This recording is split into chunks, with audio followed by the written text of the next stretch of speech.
Okay guys, today we have a beautiful, rich, super tasty and super easy and quick tomato chutney. Look at this. This chutney is flavorful and it goes great with lentils, beans, rice, quinoa. As a dip with flatbreads or wraps, it can be used as a dip with other kind of breads. It is great with red kidney beans. It goes great with naan. It tastes great with every single thing. So let's start. Look at this beautiful color and we're going to start this beautiful recipe now, okay? Okay, for this recipe we just need very few items. One green chili. You can see I have a lot of ginger for this recipe. That is how we will get the taste for our chutney. So this is about 2.5 spoons of ginger, okay? And then we have 3 fresh tomatoes. You can use any tomato you like for this. So let's start making this. It's very easy, it's very quick, it's super tasty. Alright. Okay, so let's start cooking. I'm going to put my stove on medium low, and then I'm going to add a neutral kind of oil. So I'm going to use coconut oil, about 4 spoons, okay? And I don't want to use mustard oil in this recipe because it will be too overpowering for the flavor. So here is just a pinch of my hing, my asafoetida. So just add a little bit of the hing, not too much, okay? And then I'm going to add about 1 full spoon of my organic cumin seeds. Maybe I'll add a little more because cumin seeds are so good. They are rich in iron and they are such a great digestive. So add on the cumin seeds. You can see my cumin seeds are browned. So we will add our ginger and green chili now, okay?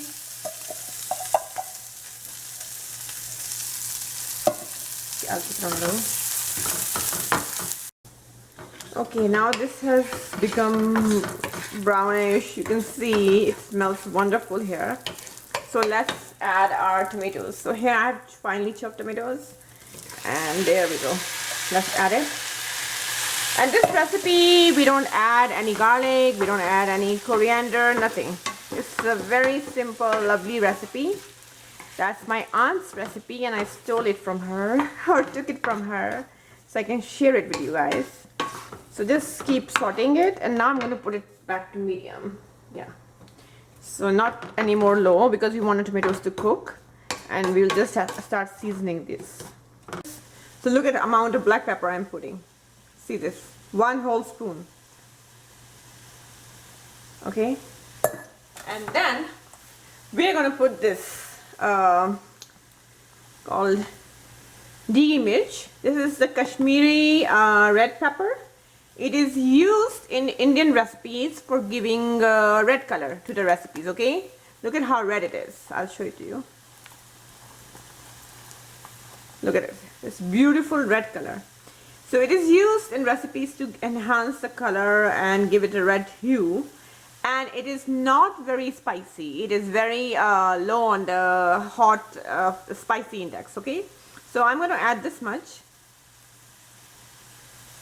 But if you do not know how this tastes, then be careful. You can add less first and then adjust at the end, because you can't do the opposite. You can't add more and take it out, okay? So be careful. And then I'm going to add my organic sea salt. You can also add some kala namak in this, which is Indian black salt. It will go really great with this recipe. But I'm just in the mood of sea salt, and so I'm going to add it. Okay?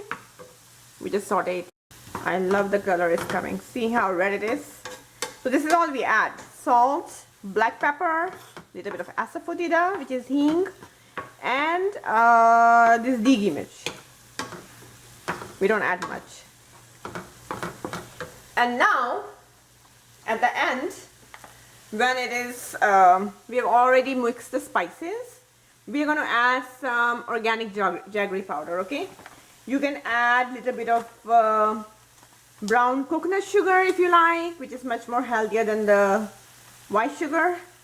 You can add a little bit of jaggery. You can add some monk fruit if you like, whatever works. This is the jaggery I'm adding. And trust me, this recipe needs something which is sweet, okay? So I think I'll add a little bit more jaggery. So I'm doing 1 whole tablespoon of jaggery in this recipe. Do not make healthy food and add poison. Sorry, I meant do not add white sugar. I call it poison because it's poison. It's poison to your body, it's poison to your cells, it's poison to, you know, if you have health issues, it's just poison to them.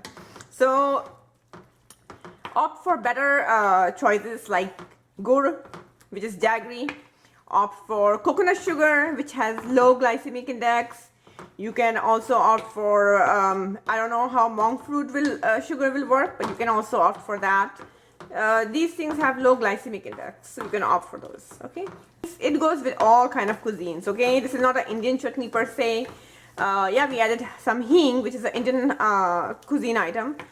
But it is not something you need to match it with just Indian food. It will go with Mexican recipes. It will go great with just plain quinoa or couscous, whatever you like. It will go great with pilaf. It's a great recipe to make for your guest because it's 1-pot recipe. Doesn't require too much from you. You don't have to clean up much. It's quick, requires few ingredients, so you can make it in large quantities very easily when you have guests coming over. Okay, now you can see our tomatoes are beginning to wilt. Let them cook for a few more minutes, about 5 more minutes. Okay guys, as you can see, after about 5 minutes of letting it cook, our tomato chutney looks delicious. Look at it. It is super tasty. And remember to adjust the spice level and the salt according to your needs, okay? Add less first. You can always adjust later on, but you can't take it out. So our tomato chutney is ready, and we have one more thing to do before we say we are ready to eat, okay? See, it is done. The tomatoes are done, they are soft, and the chutney looks absolutely fabulous, okay?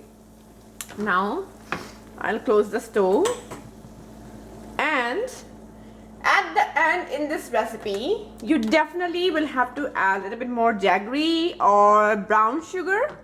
Brown coconut sugar will go well, like I said. So I'm going to just sprinkle it with a little bit of jaggery, okay?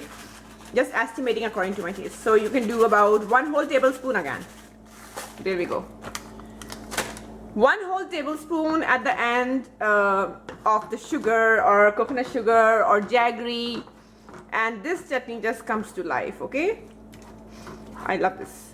It is such a beautiful recipe. The color, the taste, the ginger goes so well in this recipe. We only use 1 green chili in here, so that adds different kind of spiciness. And then the digi mirch is just gives it a beautiful red color. So here's our chutney. It is done, and you're ready to eat it. That's it. I hope you enjoyed this recipe, and I hope you will be back for another recipe. Let's make sure you leave some comments, and if you like this recipe or not, if you tried it, what you think about it, and let your family and members and friends know about it too. Alright, this is it. Thank you. Until the next recipe. For exclusive content, recipes, one-on-one coaching for all your health issues and health articles, check out the beautiful website, thegardenrecipe.com. Subscribe to the newsletter and you will absolutely love it. Alright, here is your next video. Make sure to click subscribe. Make sure to tell your loved ones about this channel. Make sure to leave comments. And here is your next video. Enjoy this wonderful recipe which goes great with the tomato chutney. Alright, see you again. Bye-bye.